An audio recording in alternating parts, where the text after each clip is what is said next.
Alô. Glória a Deus. Dê um aplauso bem forte se você está feliz nessa manhã. Sejam todos muito bem-vindos à segunda celebração. Sempre continua comigo, tá bom?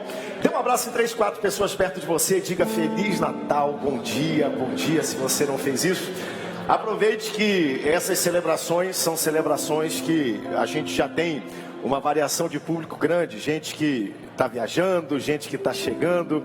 E é muito bom já isso, pode sair do seu lugar, né? Nós temos nossos irmãos ali que vão ser apresentados, tão elegantes ali, né? Filma ali ele, olha, com um cocá na cabeça, nosso pessoal da tribo, depois me apresentem ali, ó. Cadê Boas Novas? Está por aqui? Bota na tela aqui para me ver, eu estava olhando. Cadê Boas Novas? A câmera solta, temos? Tá onde? Só para me localizar. Ali, ó, filma ali para mim.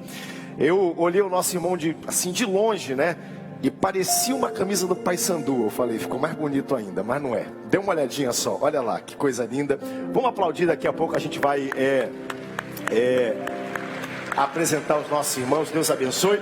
Pedir um aplauso também à nossa Big Band. Olha só que coisa linda, parabéns à nossa orquestra linda.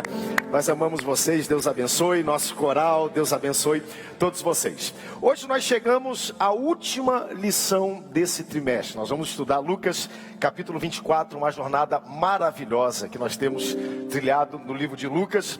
E preparando já para o próximo trimestre, próximo domingo, mesmo em ritmo de Natal, nós teremos culto da família com escola dominical, normalmente aqui no Templo Central. Muita gente perguntando. Se você quiser colocar na agenda, tá? Nós teremos o próximo domingo, vai ser o dia 24, nós vamos ter ele normal, todas as atividades, os 2 cultos da manhã, os 2 cultos da noite. No dia 31, que é o dia de virada de ano, nós teremos os 2 cultos também da manhã, normalmente, aqui no Templo Central, como sempre temos. A única alteração vai ser na parte da noite. À noite nós não teremos o culto das 17h30 e o culto das 19 horas. Nós teremos somente o culto da virada. Então coloque na sua agenda às 10 horas da noite, tá bom? Nós estaremos aqui no Templo Central. Então dia 31 de dezembro, que nesse ano cai num domingo, nossos horários da noite estão alterados. Então nós não teremos 17h30, nós não teremos 19 horas, mas estaremos aqui das 22 até meia-noite, na verdade, 0 hora e 1 minuto. Quando for 0 hora e 1 minuto, a gente termina o culto, vai aqui para fora para a nossa tradicional queima de fogos.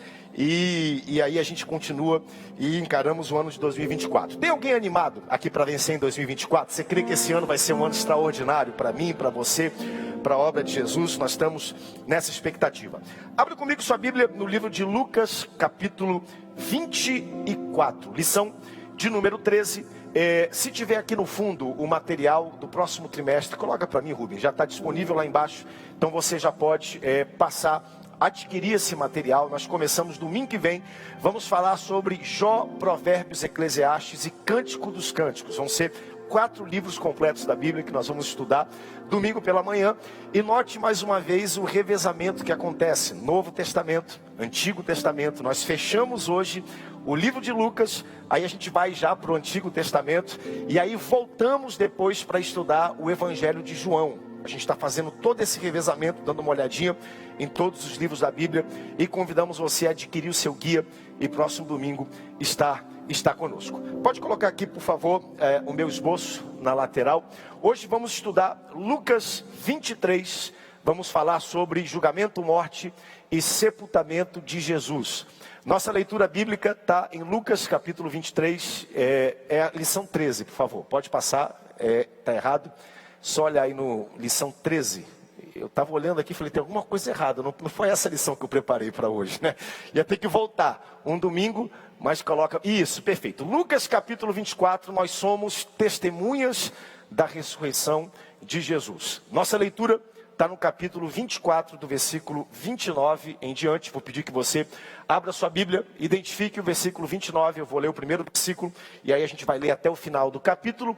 E a nossa verdade prática diz: Jesus pagou o preço dos nossos pecados e ressuscitou. Você pode dar um glória a Deus bem forte por isso? Ele pagou o preço e ele ressuscitou. Seu plano é é que, cheios do Espírito Santo, sejamos suas testemunhas. E hoje nós vamos olhar e dividir o capítulo 24 em 3 sessões. Vamos falar primeiro da ressurreição. É uma das pedras angulares do cristianismo, a ressurreição, e nós vamos dar uma olhadinha nisso. Vamos falar sobre um dos pontos que é exclusivo do livro de Lucas, e muita gente pergunta: pastor, por que alguns pontos nós não estamos olhando, estamos passando por cima? É que nós privilegiamos nos 4 evangelhos o que é exclusivo de Lucas, e o caminho de Emaús é um desses trechos. E depois vamos ver sobre o convite, o desafio de Jesus para que, cheios do Espírito Santo, nós sejamos suas testemunhas. Vamos lá então, Lucas capítulo 24, versículo 29.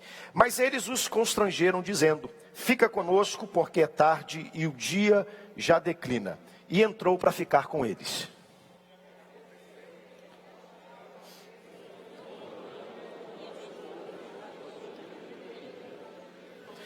Então se lhes abriram os olhos e o reconheceram, mas ele desapareceu da presença deles.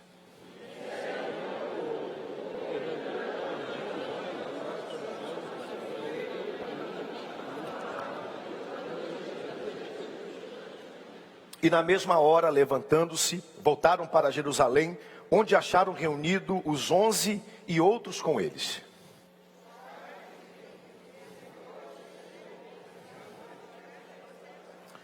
Então os 2 contaram o que lhes acontecera no caminho e como foram por eles reconhecidos a partir do pão, do partir do pão.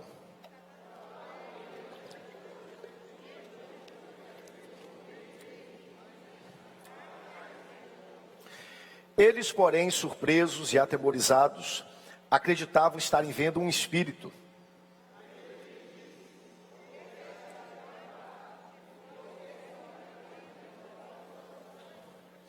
Vede as minhas mãos e os meus pés, sou eu mesmo. Apalpai-me e verificai, porque um espírito não tem carne nem ossos, como vedes que eu tenho.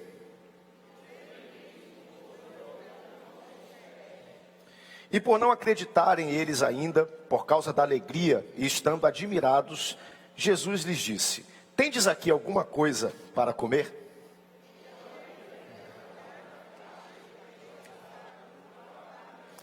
E ele comeu na presença deles.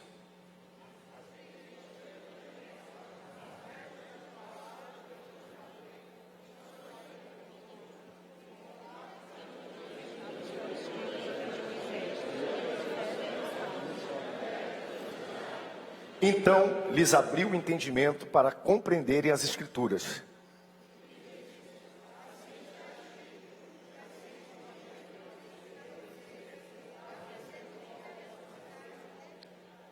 E que em seu nome se pregasse arrependimento para a remissão de pecados a todas as nações, começando por Jerusalém. Eis que envio sobre vós a promessa de meu Pai. Permanecei, pois, na cidade, até que do alto sejais revestidos de poder.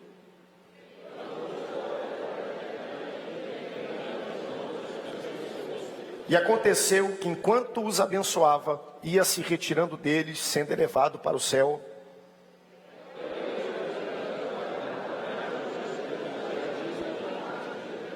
E estavam sempre no templo, louvando a Deus. É o que nós estamos fazendo aqui nessa manhã. Vamos ler esse último versículo, versículo 53. Todos juntos bem fortes. 1, 2, 3.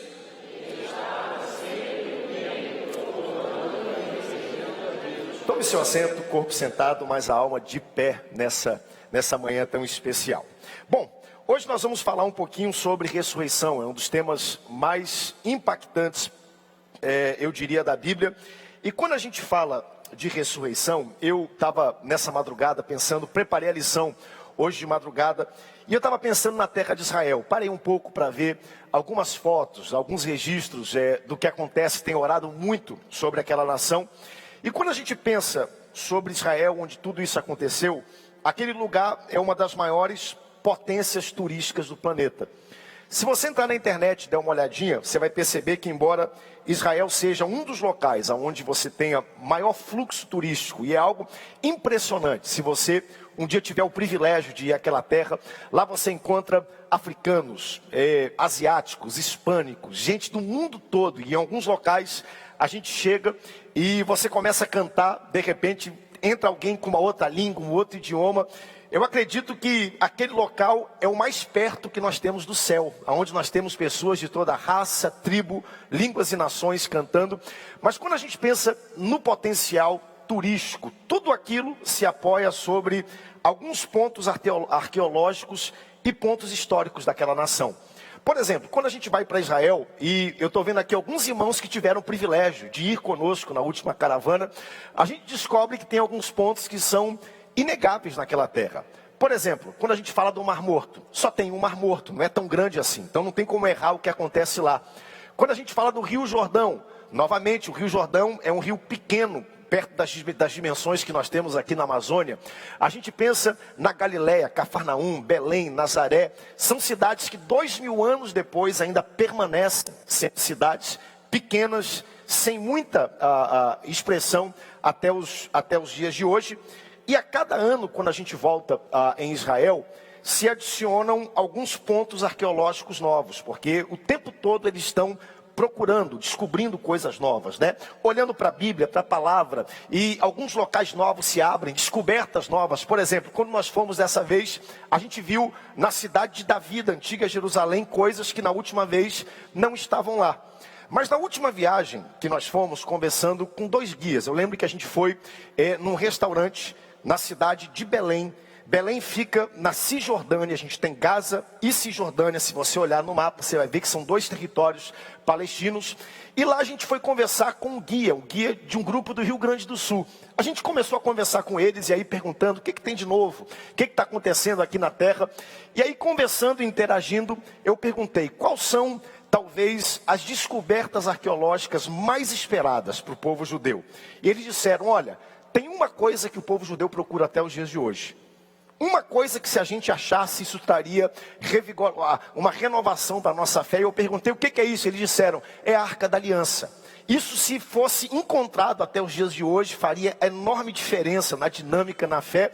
Aí um outro guia, que era um guia árabe, cristão, falou, não é a Arca da Aliança não. O que talvez criaria a maior revolução se fosse encontrado seria um túmulo com o corpo de Jesus. Imagine só, se um dia saísse a notícia, um túmulo foi descoberto em Jerusalém e dentro desse túmulo foi descoberto o corpo de Jesus. Eu digo isso hoje porque a ressurreição, o túmulo vazio, o fato de alguém dizer, ele não está mais aqui, mas ele ressuscitou. O que vocês estão procurando por alguém vivo dentre os mortos? Isso traria, eu diria talvez, uma das maiores revoluções que existem, porque há 2000 anos, de alguma maneira, tenta-se desprovar a fé cristã. Encontrar um túmulo, encontrar o que seria o corpo de Jesus. E o apóstolo Paulo, em Coríntios capítulo 15, ele diz, se Jesus não ressuscitou, então a nossa fé é morta. Se Jesus não ressuscitou, então em vão nós adoramos ao nosso Deus. Nossos pecados não estão perdoados, mas a recíproca também é verdadeira. Se Jesus ressuscitou, então a nossa fé é viva, operante e verdadeira. Se Jesus ressuscitou, os nossos pecados já estão todos perdoados e apagados. E isso, ao longo de todo o tempo, tem sido procurado. O corpo de Jesus, o túmulo de Jesus. Quando a gente olha, existem 3 credenciais que separam e distinguem Jesus de qualquer homem na história. A primeira credencial, se você quiser anotar, não é um tema e não é um ponto da lição, mas é o impacto que Jesus teve na história. Nenhum outro nome, gente, teve tanto impacto na história além do nome de Jesus. Nenhum nome foi tão anunciado, nenhum nome é tão amado, nenhum nome foi tão perseguido, nenhum nome foi tão abafado como o nome de Jesus. E 2000 anos depois, o nome mais conhecido no mundo todo chama-se Jesus de Nazaré, e nós o adoramos aqui nessa manhã. O impacto de Jesus é inegável na história. Segundo ponto, as profecias que se cumpriram através dele. Se você ler o livro de Mateus foi escrito especificamente para os judeus, o tempo todo no livro de Mateus está escrito assim, olha, e assim aconteceu para que se cumprissem as escrituras, profecia atrás de profecias, dezenas, centenas delas apontando para Jesus, coisas que aconteceram mais de 1500 anos antes de Jesus nascer, se apresentar ao mundo, foram se cumprindo, e só Jesus foi capaz de impactar a história, só Jesus foi capaz de cumprir todas essas profecias sobre o seu nascimento, sua morte, sua ressurreição. Mas a principal, eu diria, a principal credencial que destaca, que distingue Jesus de qualquer outro homem, é que Jesus é o único homem que morreu, mas ressuscitou e foi levado aos céus e em breve voltará para buscar a sua igreja. Não há nenhum outro, em nenhuma religião mundial, existem milhares delas, as 4 maiores, se você olhar, budismo, islamismo, judaísmo e cristianismo, todas elas têm algum homem, algum profeta, alguém que incorpora essa fé, mas o cristianismo é o único que tem o seu fundador que morreu, pagou pelos nossos pecados, ressuscitou e até hoje o seu túmulo está vazio. Se você for lá em Jerusalém, no túmulo de Jesus está escrito, ele não está mais aqui, mas ele ressuscitou. Quantos aqui creem que o nosso Jesus ele está vivo, ele ressuscitou, presente para todo sempre? Conquistou a morte, seu túmulo está vazio. E o capítulo 24 é o capítulo que fala exatamente sobre isso. Nosso primeiro ponto hoje é esse ponto, ele ressuscitou. E Lucas começa o último capítulo falando sobre o propósito frustrado. Se você puder abrir a sua Bíblia, eu vou ler aqui esses versículos do capítulo 1. Versículo 1 diz assim, no primeiro dia da semana, ou seja, no que nós conhecemos hoje como domingo. Pastor, por que nós nos reunimos no domingo na igreja? Por que está convencionado que domingo é o dia que nós nos reunimos, adoramos, louvamos a Deus? Por causa disso. Porque domingo é o dia que Jesus ressuscitou. A igreja primitiva, desde aquela época, convencionou esse dia. É um dia simbólico, é um dia especial, é um dia que nós reservamos para adorar a Deus. E nós até hoje continuamos adorando a Deus no domingo, o primeiro dia da semana. Há quem diga que o dia exato que ele ressuscitou é a quarta-feira, mas o princípio permanece, é o primeiro dia para a gente hoje. Ah, pastor, eu quero adorar na quarta-feira. Ah, pastor, eu sou sabatista, quero adorar no sábado. Deixa eu dar uma boa notícia para você. Todo dia tem 5 cultos aqui no Templo Central. Você é convidado para estar nos 5 se você quiser. Mas domingo é o dia do Senhor, o dia que nós adoramos e nos juntamos nesse lugar. É um dia especial. Então no domingo, primeiro dia da semana, Lucas capítulo 24, 1. Alta madrugada. Quando a Bíblia diz alta madrugada, quarta vigília da noite. Entre 3 e 6 da manhã. Imagine só.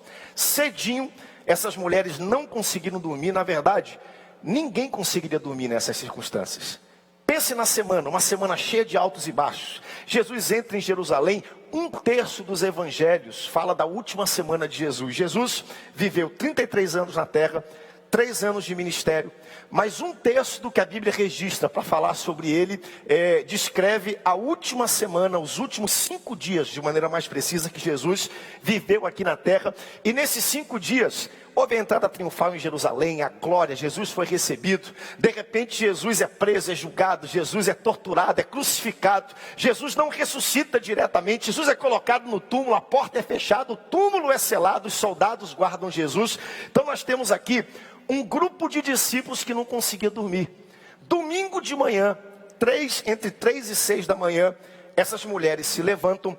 Versículo 1, foram elas ao túmulo, levando os aromas que haviam preparados. E é importante a gente falar sobre esse ponto aqui, porque essas mulheres acordam cedo e elas vão até o túmulo. Por quê? Porque na sexta-feira eles não conseguiram ungir e embalsamar o corpo de Jesus. O sábado estava chegando, Jesus foi crucificado, eles desceram Jesus da cruz, o sábado, o horário, às 6 estava chegando, eles precisavam cobrir Jesus, colocar Jesus dentro do túmulo. Então, dentro da tradição judaica, o último passo para você guardar alguém, sepultar alguém com dignidade, era você embalsamar essa pessoa com mirra e colocar dentro do púlpito, o que no caso de Jesus não aconteceu. Quando a gente vê no livro de Mateus, e novamente é uma declaração profética, porque Jesus, ele nasce, os sábios do Oriente vêm, eu preguei isso aqui no primeiro domingo, e eles trazem o quê? Ouro, incenso e, qual foi o terceiro presente? Mirra. Ouro quer dizer, esse moço, esse menino que nasceu, ele é rei, a sua realeza. Então o presente que você dá para um rei é ouro. O incenso significa que ele é Deus. É por isso que Apocalipse diz, nós oramos aqui e as nossas orações chegam como o quê? Como incenso perante ele. Até hoje em algumas religiões orientais se queima incenso, se acende um incenso para Deus, é uma forma de adoração. Então o ouro diz respeito à sua realeza, porque ele é rei. O incenso diz respeito à sua deidade, porque ele é Deus. Mas a mirra só era usada para embalsamar alguém que morreu. Então não deu tempo de embalsamar o corpo de Jesus. Então, na sexta-feira, Jesus é crucificado, Jesus é envolto em panos, Jesus é colocado dentro do túmulo. Ele fica no túmulo sábado o dia todo. Quando dá 3 da manhã, entre 3 e 6 da manhã, as mulheres não conseguiam dormir, pegaram aquela mirra e agora elas vão em direção ao túmulo de Jesus para poder embalsamar o seu corpo e finalmente entregar a Jesus um funeral digno. E o interessante, olha o que diz na última frase do versículo 1. Mas no primeiro dia da semana, alta madrugada, foram elas ao túmulo levando os aromas que haviam preparado. Ou seja, essas mulheres preparam esses aromas, essas especiarias, vão até o túmulo. E isso aqui é importante por quê? Porque essas mulheres não acreditavam que Jesus ia ressuscitar. Quem vai para um túmulo levando mirra, acredita que vai chegar lá e vai encontrar o quê? Jesus de pé, ressurreto? Não. A expectativa delas era encontrar Jesus morto. Era encontrar um corpo. Era cumprir o trabalho, fazer aquilo que elas não tinham feito antes. E alguém pode perguntar, pastor, por que isso é importante? Porque isso prova a predisposição do coração dos discípulos. Havia muita especulação naquela época. Será que eles roubaram o corpo de Jesus? Será que subtraíram o corpo de Jesus? E a gente começa a descobrir que a última coisa que os discípulos esperavam era um túmulo vazio. A última coisa que eles esperavam encontrar era Jesus ressurreto, o que ajuda a provar a ressurreição. Nós vamos olhar mais na frente, aqui no caminho de Emaús, que não apenas eles não tinham a expectativa que Jesus fosse ressuscitar, como já estavam se dissipando. Tinha gente já voltando para sua vila, deixando Jerusalém, indo embora, dizendo, foi-se a glória de Israel. A gente acreditava que ele seria o Messias, nada disso aconteceu.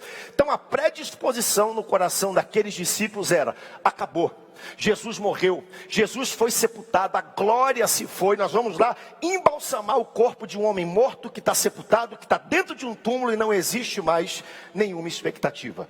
Olha o que diz o versículo 2, aí na sua Bíblia. Encontraram a pedra removida do sepulcro. Você pode dar um glória a Deus por isso? Chegaram lá esperando encontrar um Jesus morto. Encontraram a pedra removida do sepulcro, 3. E ao entrarem, não acharam o corpo do Senhor Jesus. E aconteceu que, perplexas a esse respeito, apareceram-lhe 2 varões com vestes resplandecentes. 2 varões estão lá. 2 homens que a Bíblia descreve com vestes resplandecentes aparecem. E nós sabemos por outros evangelhos que esses homens que aqui estão são o quê? São anjos, são mensageiros do Senhor. São seres ministradores que Deus envia para a terra e que muitas vezes aparecem e se manifestam o quê? Em forma humana.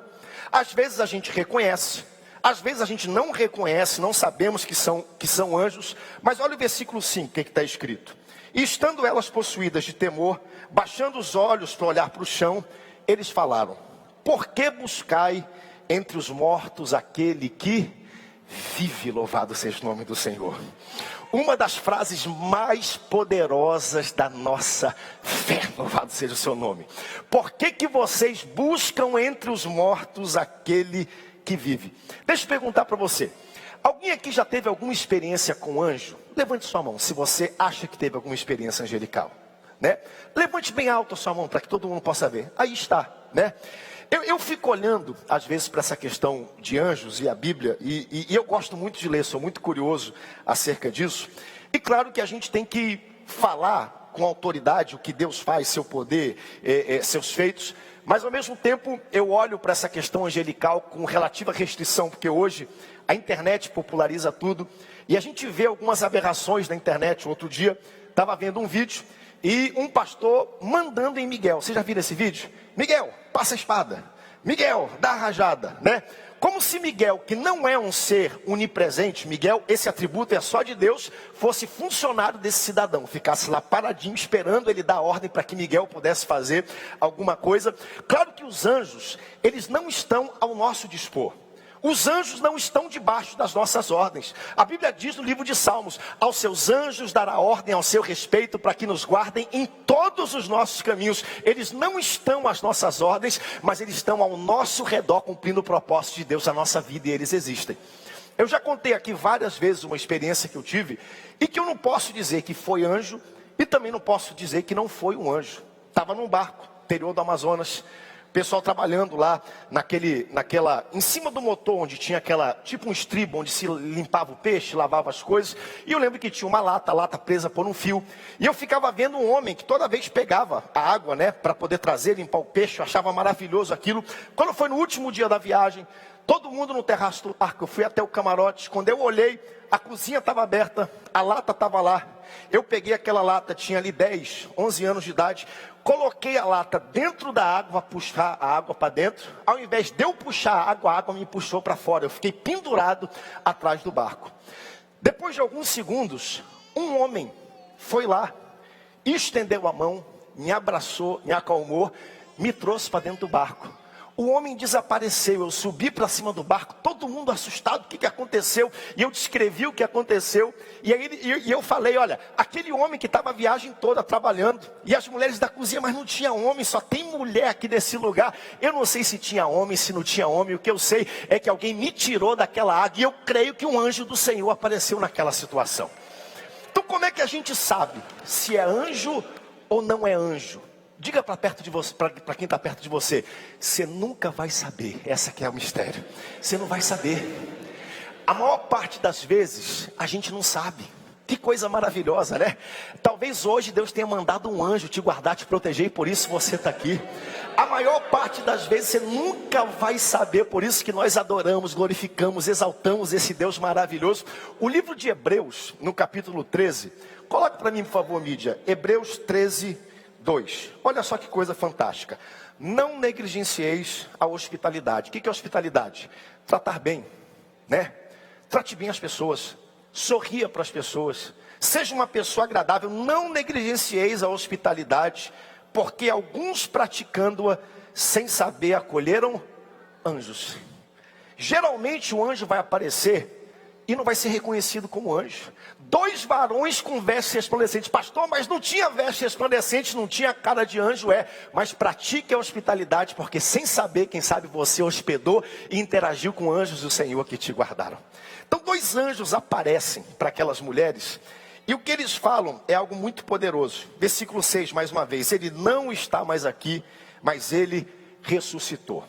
E olha o que diz o versículo 6, se você tiver com a sua Bíblia aberta, tá? A gente não coloca aqui na tela os versículos para você poder acompanhar na sua Bíblia.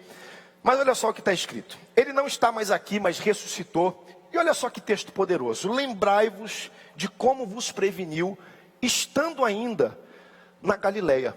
O ponto 2, ele vai falar sobre a mensagem da ressurreição. E eu estou focando muito aqui nesse primeiro ponto, porque ele fala da ressurreição. Vamos lá. Versículo 7, olhe na sua Bíblia.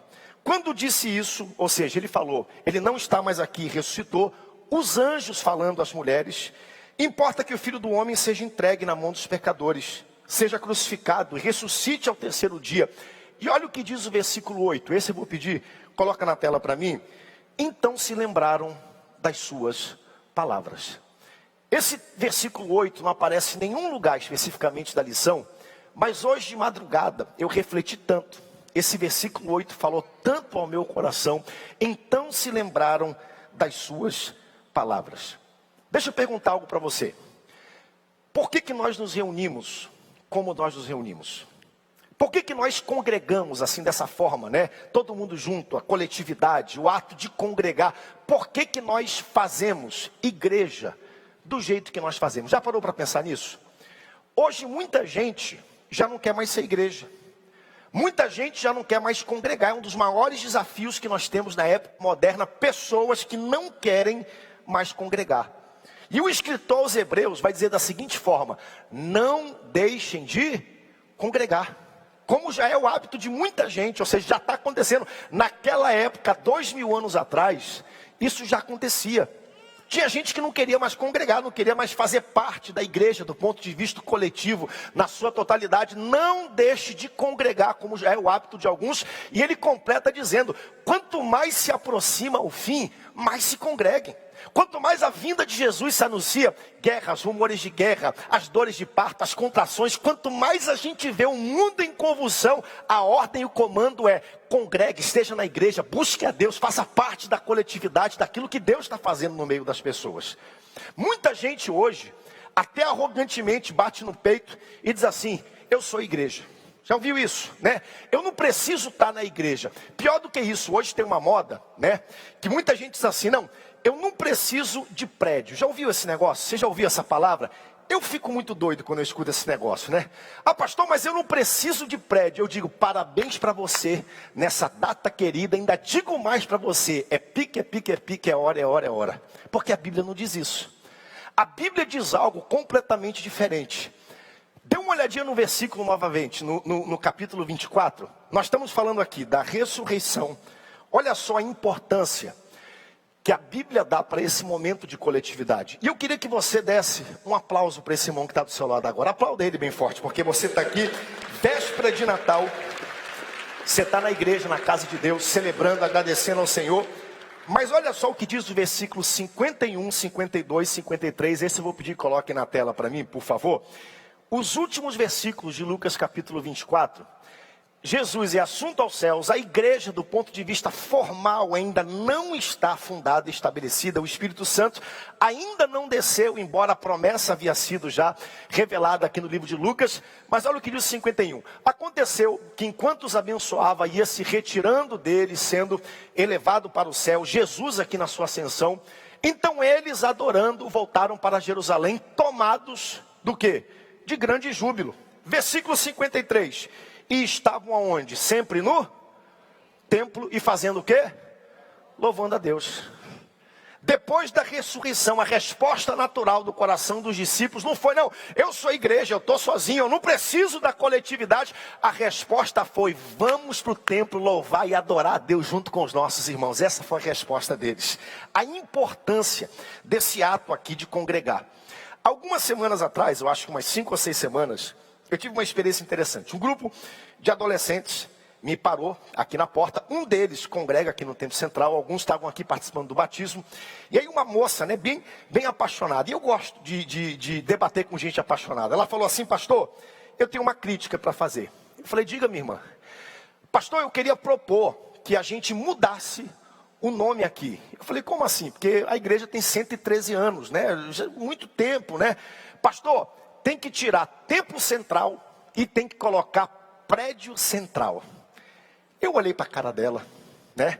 E ela começou a razoar comigo. Não, pastor, porque o templo somos nós, né? O templo não é aqui, não é o prédio vai ficar, a igreja vai. Porque na época de Jeremias as pessoas iam olhando para ela, fiz uma careta, quase que eu falo assim para ela e para eles, né? Pequeno fariseu, quase que eu falo assim para ele, né? Eu tenho muita coisa para fazer. Mas aí eu lembrei que teve uma época que eu também era desse jeito, era muito questionador. E aí eu comecei, né? Estava com o celular, ouvindo eles falarem. E naquela semana eu tinha ido visitar um templo nosso, Passagem Teixeira. Coloca a imagem aqui para mim, Rubens. Isso foi umas 5 semanas atrás. Esse templo que você está vendo aqui é um templo pequeno, no bairro ali eu acho que ele fica ali na Condor, com a Cremação. Esse templo que você está vendo, desse tamanho, esse ano, batizou 48 pessoas. Você pode dar um glória a Deus para isso? Esse templozinho aí, 48 pessoas. 48. Aí eu peguei, né, coloquei o vídeo e mostrei para o rapaz. Eu falei: o que é isso? Ele olhou para o vídeo e falou: pastor, isso aí é uma congregação. Eu falei: ué, mas não é um prédio? Não, pera lá, pastor. Prédio é isso aqui, ó, grandão, bonito. Então, é o prédio central e os outros são a congregação. Eu falei: meu irmão, chame de casa de oração, de tapela, de ponte de pregação, chame de catedral, chame de ato, chame de templo, do que você quiser. O importante não é o nome, é o que nós fazemos aqui, o porquê que nós estamos aqui. É para louvar e adorar o nome do Senhor que nós estamos aqui. É por isso que terminou. O que eles foram fazer? Eles foram para o templo louvar a Deus. Pastor, por que o senhor está dizendo isso? Versículo 7. Olhe na sua Bíblia, por favor. Versículo 7. As mulheres chegam no túmulo, as mulheres que seguiam Jesus, eles não acreditavam que Jesus ia ressuscitar. O anjo teve que começar a convencer. Versículo de número 7 diz assim: gente, vocês estão vendo que o túmulo está vazio? O anjo tem que convencer que Jesus ressuscitou. Importa que o Filho do Homem seja entregue na mão dos pecadores. Importa que o Filho do Homem seja crucificado e ressuscite ao terceiro dia. Aí chega o versículo 8, coloca na tela. Então se lembraram das suas palavras. Nós estamos falando aqui de discípulos, homens de Deus, mulheres de Deus, pessoas que andaram com Cristo, sentaram na mesa dele, viram ele ressuscitar os mortos, viram ele ensinar, viram ele andar sobre as águas, viram ele curar todos que chegavam, viram ele agir com sabedoria. Ele disse: eu vou morrer, vai acontecer, eu vou ser levado. E mesmo assim eles não conseguiam crer. Ao ponto que o anjo teve que começar, no versículo 7, a convencer. Melhor do que isso, versículo 6. Olha o que diz o versículo 6 aí na sua Bíblia. Coloca aqui na tela para mim também, por favor. Ele não está mais aqui, mas ele ressuscitou. Não acreditaram. Aí o anjo começa a pregar para ele, dizendo: lembrai-vos de como ele preveniu vocês, ainda na Galileia. Como ele disse que tudo isso ia acontecer há muito tempo atrás. Versículo 7, ele continua. Quando disse: importa que o Filho do Homem seja entregue na mão dos pecadores, seja crucificado e ressuscite ao terceiro dia. Depois do anjo falar tudo isso, versículo 8, olha o que está escrito. Então as mulheres se lembraram das suas palavras. Eles não acreditavam. Então o anjo agora teve que trazer as palavras e dizer: não, ele disse, é desse jeito, é assim que ia acontecer. E é exatamente a mesma coisa que nós fazemos na igreja, gente. A gente é ferido pela vida, ferido pelas decepções, os sonhos vão embora. Esses homens estavam quebrados, o piso, o chão desapareceu, Jesus morreu. Aí o anjo apareceu, não, mas ele disse que era desse jeito que ia acontecer. Importe que o Filho do Homem morra, que ele ressuscite ao terceiro dia. E é igualzinho com você. Deus tem uma promessa para a tua vida, uma visão, uma palavra foi liberada. Aí a vida chega, a doença chega, a morte chega, a decepção chega. Você se esquece das palavras, mas aqui o coral canta, a orquestra canta, alguém abraça você, a mensagem é ministrada e você se lembra, é verdade, há uma palavra, vai acontecer, Deus vai restaurar, Deus vai cumprir os seus propósitos. É por isso que nós estamos aqui nessa manhã, gente. Nós estamos aqui por quê? Para lembrar das palavras de Jesus. Como diz o versículo de número 8, e se lembraram dessas palavras, e é exatamente o que nós fazemos na igreja. Versículo 9, e voltando do túmulo, anunciaram todas essas coisas aos 11. Por que 11? Judas havia desertado. Judas já havia morrido. E todos que estavam com eles, versículo 10, eram Maria Madalena, Joana, Maria, mãe de Tiago. Só Lucas identifica essas mulheres aqui, que aqui estão perfeitamente. Também os demais que estavam com elas confirmaram essas coisas aos apóstolos. Versículo 11. Tais palavras lhe pareciam como o quê? Delírio. As mulheres viram, não acreditaram, foram convencidas pelo anjo. Lembraram que Jesus disse que ia acontecer. Agora as mulheres voltam até os discípulos. E os discípulos dizem assim: essas mulheres estão loucas. Mais uma vez algo que prova que a ressurreição é verdadeira. Porque não havia uma predisposição no coração dos discípulos que Jesus fosse ressuscitar. Isso é importante ser dito, por quê? Porque nessa época começaram a aparecer várias especulações para descreditar, primeiro, a ressurreição de Cristo e o túmulo vazio. E até hoje, muito disso ainda aparece e muita gente quer argumentar no meio acadêmico, no próprio meio judaico. Algumas pessoas não aceitam e falam sobre isso.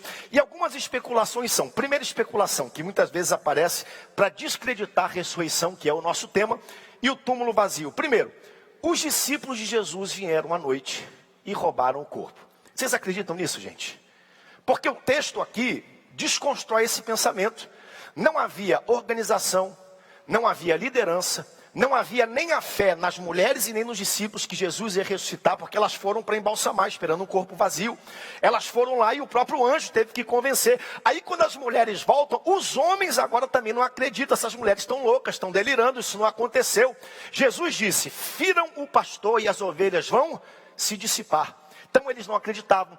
Pedro já tinha voltado a pescar. 2 discípulos já estavam indo embora, voltando para Emaús. Então não havia condições dos discípulos se organizarem, irem lá, dominarem 16 soldados romanos prontos para dar a vida e retirarem e subtraírem o ponto de Jesus. Então essa hipótese cai por terra. Segunda hipótese que ao longo da história foi levantada é que os próprios judeus subtraíram o corpo de Jesus. Vai que ele ressuscita, né?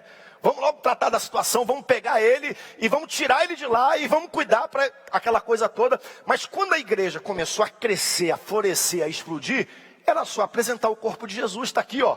Ele não ressuscitou não, ele está morto, ele está aqui. Então essa hipótese também cai por terra. Outra hipótese que ao longo da história é levantada é que as mulheres foram até o túmulo errado. Vamos lá, é uma boa hipótese, né? Estavam atordoadas, né, com o olho cheio de lágrimas, não dormiram, foi uma semana difícil, e aí foram para um túmulo que não estava usado, o túmulo estava vazio, obviamente ele não está mais aqui, mas ressuscitou. Mas vamos lá, as mulheres errarem o túmulo, Pedro errar o túmulo, os discípulos errarem o túmulo, o sinédrio errar o túmulo, até os anjos errarem o túmulo, aí está difícil. Era só chamar José de Arimateia, ele saberia qual é o túmulo. Essa hipótese com o tempo também caiu por terra. Outra hipótese que foi levantada é que as mulheres eram fofoqueiras. Irmãs, pelo amor de Deus, eu não estou aqui dizendo que nenhuma irmã é fofoqueira aqui, tá? Porque naquela época, escute, por que eu estou dizendo isso? Escute o que eu vou dizer, eu já falei isso 4, 5, 6 vezes aqui nesse púlpito. O evangelho é o fator que mais resgatou o lugar da mulher da sociedade. Nada resgatou e levantou a mulher na sociedade mais do que Jesus e mais do que o evangelho. Hoje o evangelho é tido como um livro, a Bíblia é tida como um livro antigo que subjuga as mulheres. As primeiras a saberem que Jesus ressuscitou foram as mulheres. Jesus fez questão de dizer, pode chamar os discípulos, mas as primeiras vão ser. Naquela época, mulher era como se fosse um ser de segunda classe. Não podia dar opinião, não podia opinar. Então, para descreditar o testemunho das mulheres, disseram, não, essas mulheres estão loucas. Essas mulheres estão delirando. Até os discípulos de Jesus estão dizendo isso. Então, os discípulos roubaram o corpo, foi uma opção. Os judeus roubaram o corpo, foi uma opção. O túmulo errado, foi uma opção. Foi fofoca das mulheres, outra opção. Agora, a mais maluca de todas, e eu digo que é maluca, por quê? Porque se você terminando o culto colocar na internet, quem aqui já ouviu falar da National Geographic, né? Nat Geo, já ouviu falar? Né? Eles têm revistas, têm documentários, eles têm uma série de documentários tentando provar isso que eu vou explicar para vocês agora. Olha só, né?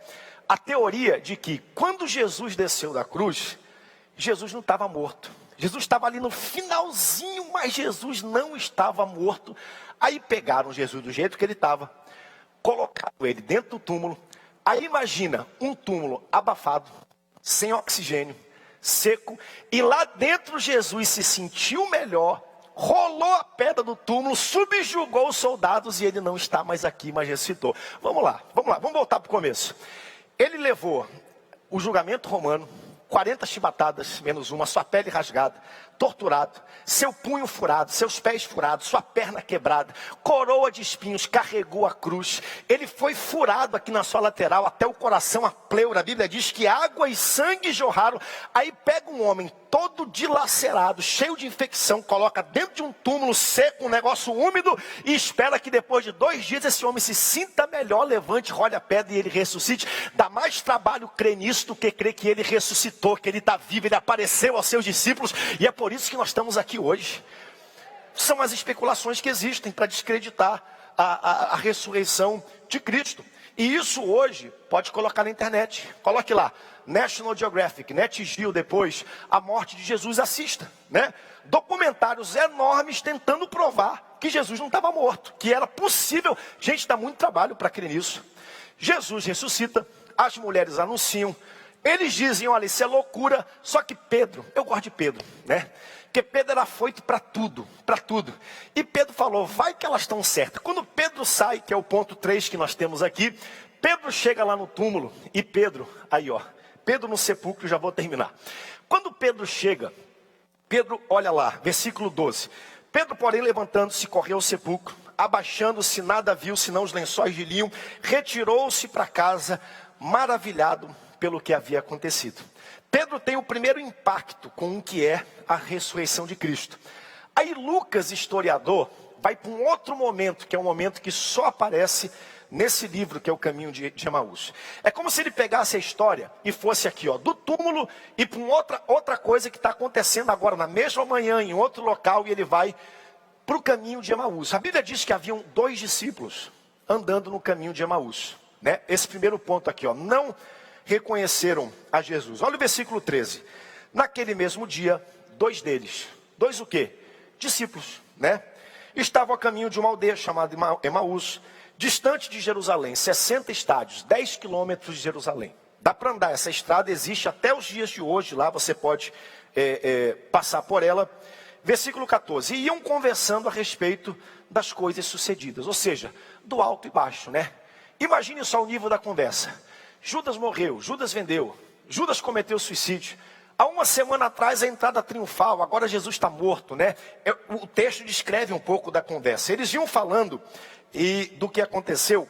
E quando eu olho para esse texto, eu me vejo nesse texto do Caminho de Emaús. Porque uma das melhores coisas que existe na vida é a gente às vezes falar, colocar para fora aquilo que está no nosso coração. E aqui nós temos esses homens falando, né?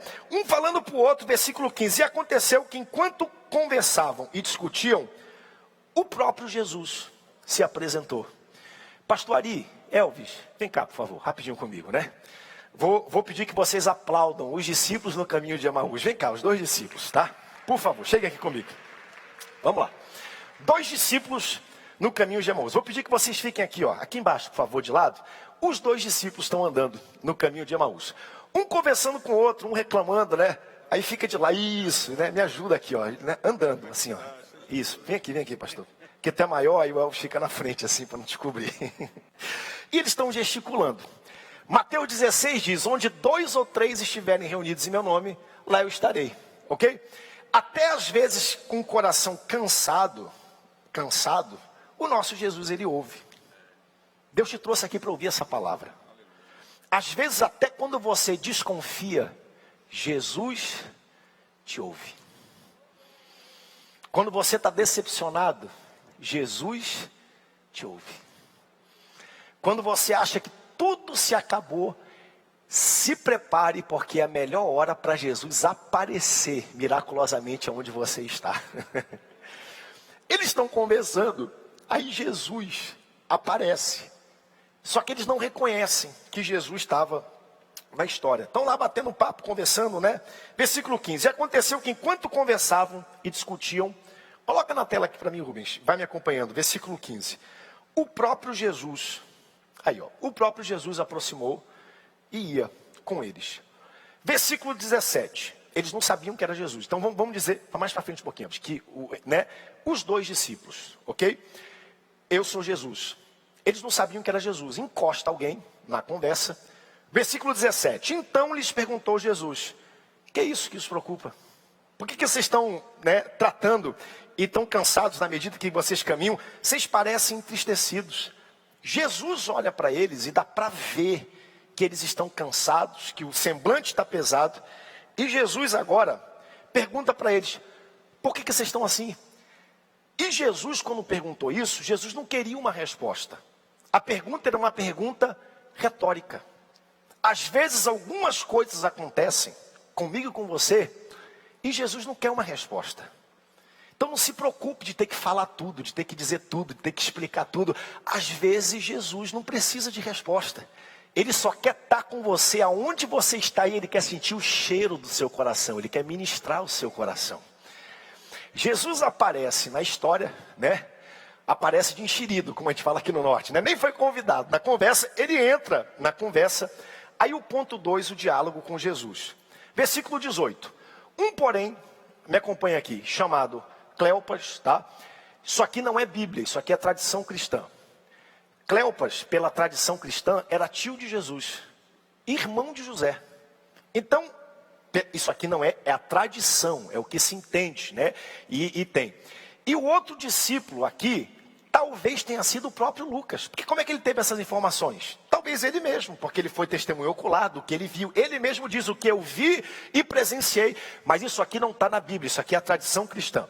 Versículo 18. Um, porém, chamado Cleopas, respondeu dizendo, Porventura, tu é o único de Jerusalém, tu não ouviu falar, né? Maninho, tu é doido, é? Tu não ouviu? Todo mundo ouviu falar, é a única coisa que se fala nessa cidade. Tu não ouviu falar o que aconteceu, né? Ignoras as ocorrências desses últimos dias. 19, ele perguntou, quais? E Jesus pergunta, note que Jesus está dando corda, né? Jesus está empurrando, Jesus está desenvolvendo um diálogo para que eles coloquem para fora aquilo que está dentro. Jesus pergunta qual? E eles explicaram o que aconteceu a Jesus, o Nazareno, que era varão profeta, poderoso em obras e palavras diante de Deus e diante de todo o povo. Olha o que diz esse texto. Eles estão tão angustiados, que agora, atenção, tão angustiados, que eles já nem acreditam que Jesus é o Filho de Deus. Eles estão rebaixando Jesus. Vou explicar o texto para vocês, tá bom? Quem é remista vai entender o texto um pouco melhor, porque entende bem de rebaixamento. Então você guarda isso no seu coração. Os outros não vão entender. Vamos lá. Eles estão dizendo, ó, Jesus pergunta quais, e explicaram o que aconteceu a Jesus, o Nazareno. Até aí tudo bem. O nome dele é Jesus? É. Era Nazareno? Era. Né? E aí ele pergunta que era varão profeta. Pera lá. Agora Jesus é profeta? Jesus não é profeta. Jesus é muito mais do que profeta. Ele é o Messias, o Salvador. Ele é o Filho de Deus. É por isso que ele perguntou aos discípulos uma vez, quem os homens dizem que eu sou? Aí alguém disse, rapaz, tu és Elias, tu és João Batista, tu és um dos profetas. Aí Pedro olha para ele e fala, não, tu não é nenhum desses não. Tu és o Cristo, tu és o Filho do Deus vivo. Mas agora, nem isso eles conseguem acreditar. Eles estão tão para baixo que eles olham para o que Jesus diz e eles estão duvidando, né? E há tanta teoria acerca disso. Tanta teoria, porque muita gente começa, livro, por que eles não viram Jesus? O versículo 16...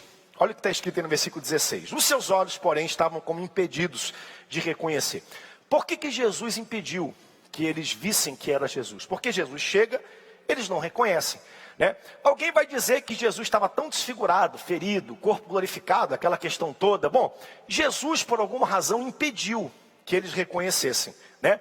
E eu, pessoalmente, acho que Jesus queria saber o que estava no coração daqueles dois discípulos. Jesus queria ouvir. Jesus queria que eles colocassem para fora, que eles dissessem. Malaquias capítulo 3, leia depois. A Bíblia diz que tem um livro no céu, onde Deus anota tudo o que nós falamos acerca dele e dele para as outras pessoas. Jesus tem interesse, Deus tem interesse em saber o que nós cremos e falamos acerca dele. Segundo ponto, né? Jesus está começando aqui uma transição, e é importante. Obrigado, discípulos, Deus abençoe, tá bom? Obrigado pela ajuda. Jesus está começando uma transição no final de Lucas, aonde Jesus se dava a conhecer através da sua revelação presente e física, e daqui para frente Jesus vai se dar a conhecer através da sua palavra. É por isso que Jesus vai começar a falar para os discípulos acerca da palavra. Daqui para frente, o próprio Jesus vai conversar com eles e vai começar a mostrar para eles como ele mesmo se manifestou através de toda a palavra. Jesus vai mudar aqui o paradigma. Ou seja, vocês acreditam em mim porque vocês me veem, vocês estão vendo. Eu estou fisicamente com vocês, só que eu estou indo embora. Eu vou subir aos céus daqui a pouco e vocês agora precisam acreditar o quê? É na minha palavra. Precisam crer na minha palavra. Versículo 20, ele começa a explicar novamente. E como os principais sacerdotes e nossas autoridades entregaram ele para ser condenado à morte crucificada.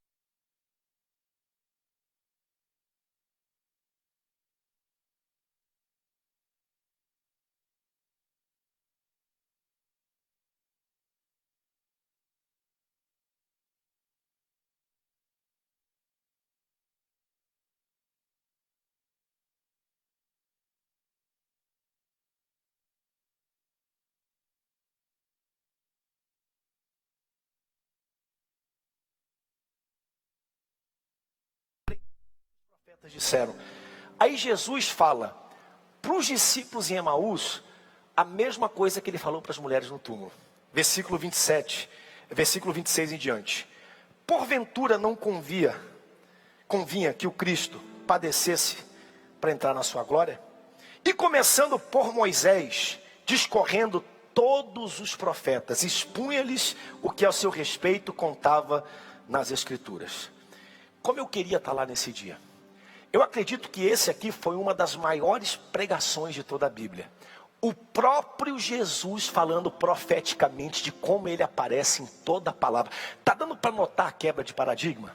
Jesus presencialmente manifestando agora ele começa a mostrar através o quê? Da palavra.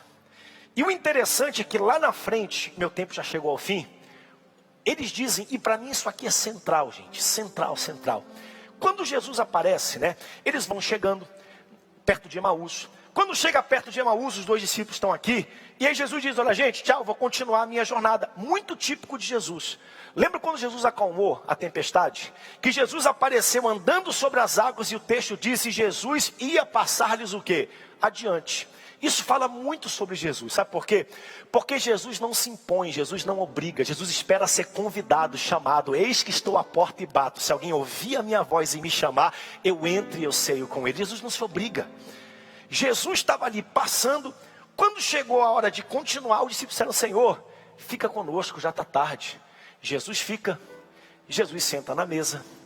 Na hora de partir o pão, Jesus pega o pão e parte o pão. Na hora que Jesus parte o pão, os discípulos olham para Jesus e falam, eu conheço esse homem, eu conheço esse jeito. Tem alguma coisa diferente, as escamas caem, eles reconhecem Jesus e Jesus desaparece no meio deles. Louvado seja o seu nome. Que coisa linda, né? Aí os discípulos dizem assim, não nos ardia o coração quando a gente ouviu ele pregar. A gente fica procurando a revelação nova, a campanha nova, a profecia nova, a onda nova, a moda nova. E Jesus aqui está dizendo, não. O que movimenta e faz arder o coração não é novidade, é a palavra, é a manifestação da palavra de Deus. Tanto que esses homens, eles não sabiam que era Jesus, mas ouvindo a palavra, ardia, pegava fogo o coração. Ah, Senhor, faz isso nos nossos dias. Reaviva o nosso amor pela Tua palavra, Senhor. Reaviva o nosso amor pela Tua palavra, que nós possamos redescobrir a Tua palavra. Que o nosso coração não seja um coração que fica buscando revelação, buscando novidade, buscando a última onda, mas que o ardor e a chama seja pela Tua palavra. Louvado seja o Seu nome. Jesus foi falando para eles de tudo que já estava na palavra, que eles já tinham ouvido, eles já conheciam. Imagine só, Gênesis capítulo 3, aonde a profecia existe, esse menino, a semente da mulher, vai pisar na tua cabeça e vai amassar. Imagine Gênesis 22, quando estava Abraão e Isaac lá no Monte Moriá, novamente prefaciando a Cristo. Imagine só em Levítico, o sistema sacrificial, a Bíblia toda, Salmo 2, Salmo 16, tudo, Salmo 22, falando profeticamente de Jesus. Jesus pega todos os profetas, a palavra toda, e mostra como tinha que ser desse jeito, como ia acontecer. E a Bíblia diz, não nos ardeu o coração quando nós ouvimos a palavra. Sabe, ao longo desse trimestre todo, essa é a última aula, Jesus está andando com a gente. Tem gente que chegou aqui igual os discípulos de Emaús, acabou, foi-se embora a glória, o que eu acreditava morreu. Aí ao longo do caminho Jesus emparelhou com você. E Jesus começou a falar da palavra, e o seu coração começou a acender, a chama começou a brilhar no seu coração. Só que aí chega um momento em que Jesus diz, olha, falei, vou continuar meu caminho, vou continuar minha jornada. Aí os discípulos disseram, não, Senhor, fica mais um pouquinho. Fica mais um pouquinho. Vai para casa com a gente. Senta na mesa com a gente, parte pão com a gente. Naquele momento Jesus rompe o pão e eles reconhecem que era Jesus. E eles voltam para os discípulos. Eu vou terminar esse trimestre hoje, mas eu quero convidar pessoas que ao longo desses 3 meses ouviram a palavra. Seu coração estava ferido, desacreditado, mas uma chama não nos ardia, seu coração começou a queimar acerca da palavra. Jesus vai continuar a jornada dele. E cabe a você agora dizer, Senhor, entra na minha casa, entra na minha família, entra no meu coração. Não vai embora não, Senhor, eu quero te ter todos os dias, eu quero sentar na mesa contigo, eu quero conhecer a tua palavra, eu quero partir pão contigo. E você está aqui hoje, e você reconhece que você precisa de Jesus. Seu coração está frio, está empedrado, está congelado. E alguma coisa precisa acender no seu coração. Uma chama pela palavra. Jesus te convida. eu quero te convidar a vir aqui à frente, eu quero abraçar você. Você que está distante, afastado, você que, por alguma razão, a vida aconteceu, um divórcio, uma dor, uma morte, uma decepção, e você não acredita mais. Jesus está dizendo, eu quero acender a chama dentro do teu coração, quero acender a chama no seu coração. Rompa do seu lugar. Não vou nem pedir que a gente fique de pé, mas se você tiver coragem hoje de ficar de pé, vem aqui à frente, eu quero abraçar você, eu estou esperando você. Venha, vem em nome de Jesus. Vem em nome de Jesus. Vem em nome de Jesus. Vem em nome de Jesus. Vem em nome de Jesus. Pode vir com as suas falhas, com seus erros, pode vir. Venha, venha, com os seus pecados, do jeito que você tiver. Jesus vai encontrar você aonde você estiver. Você precisa de salvação, de algo diferente na sua vida. Você veio aqui nessa manhã dizendo, se alguém me convidar, eu vou lá na frente. Eu estou te convidando agora, pode vir, eu quero abraçar você. Venha. Aonde está a primeira pessoa? Aonde está a primeira pessoa? Aonde está a primeira pessoa? Pode vir. Pode vir. Como Zaqueu, eu quero subir no mais alto que eu puder, só pra te ver.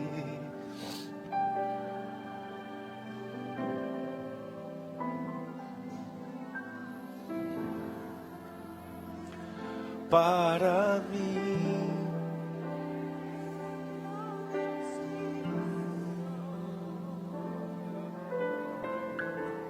eu preciso de ti, ó Pai. Sou pequeno demais.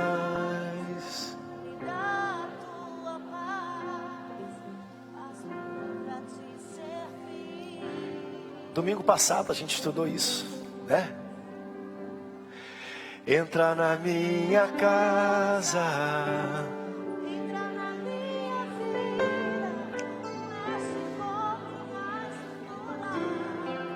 sara todas as feridas. Quero amar somente a ti, porque o Senhor é meu bem maior. Faz o milagre. Aonde está a segunda pessoa? A segunda pessoa. Pode vir, pode vir. Pode vir. Tenha coragem. Rompa pela sua vida, pela sua família, pelo seu futuro. Vem em nome do Senhor Jesus. Você vai sair daqui, você vai dizer, mas me ardeu o coração. Alguma coisa apareceu e me ardeu o coração. Deus te abençoe. Onde está a terceira pessoa que precisa de Jesus? Pode vir. Pode vir. Hoje é uma manhã de salvação, de bênção. Deus te abençoe, querida. Em nome de Jesus, você é preciosa, você é querida. Tá bom? Pode chorar, pode colocar para fora. Pode falar, igual aqueles discípulos que nem acreditavam. Aí Jesus chegou e começou a falar. Hoje algo acontece na tua vida, no teu coração. Tá bom? Isso. Você está no lugar certo. Aonde está a terceira pessoa? Pode vir, pode vir, pode vir. Deus te abençoe. Pode vir, querida.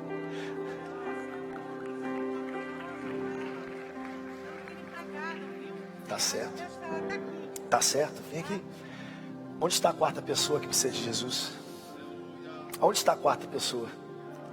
Vou pedir ao coral que fique de pé. A gente vai cantar já. Vamos cantar. Mas eu vou esperar a quarta pessoa. Pode vir, pode vir. Vem cá, Feliciano. Tu já é da casa, Feliciano, mas eu te abraço. Vem cá. A quarta pessoa. Vem. Pode vir. Pode vir. Pode vir. Venha, venha, venha.